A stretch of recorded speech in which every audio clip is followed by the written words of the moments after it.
Hello, my friend, and welcome to my ultimate car modding guide in NTE. So you don't need to waste your money testing all the different options to find the best one. I'm going to go over every single mod that you can equip on your cars, but I'm not going to test every single car with all the different mods. The video would last for hours and it wouldn't even be that useful.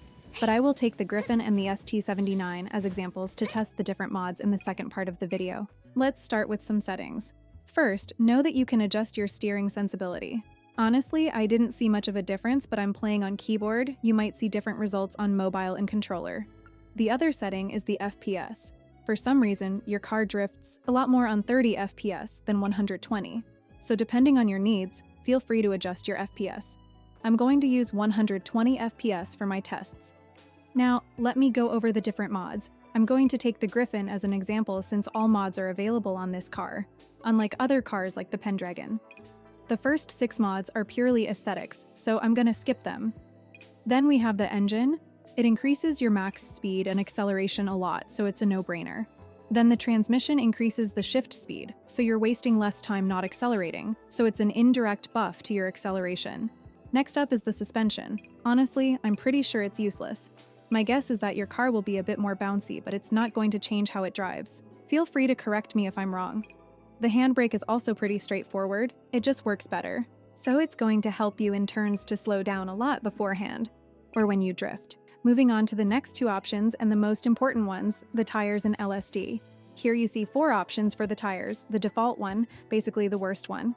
Then you have one for the rain, one for the snow. And finally, the last one is basically an improved version of the default one. I think it's useful to have them all, but the last one should definitely be the one you buy first to improve your car. And for the LSD, the middle one is for pure performance while the last one is for drifting. This is the main part to change when you're trying to change from racing to drifting. And the last option is also useless. It only protects your car a bit more from getting destroyed. So, just a quick recap.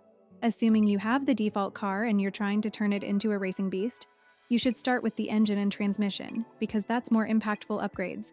After that, I would get the last tires and the LSD. And only if you have some more money to use, you can eventually get the brake and suspension. Now I'm going to use the Griffin on the same track, but with 3 different mods set up. The first is the default Griffin, the second is the Griffin with the engine and transmission upgrade, and the third one we add everything else.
So yeah, as you can see, having the engine and transmission maxed is by far the most important upgrades. Tires, LSD, brake, and suspension barely change anything unless you're racing in the snow or rain, then you need specific tires. Now I'm going to show you how to turn a car into a drifting machine. I'm going to switch to the ST79 using 30 FPS, and I'm going to change the LSD to the drifting one.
So, yeah, now you know which mods to equip in priority either for racing or drifting.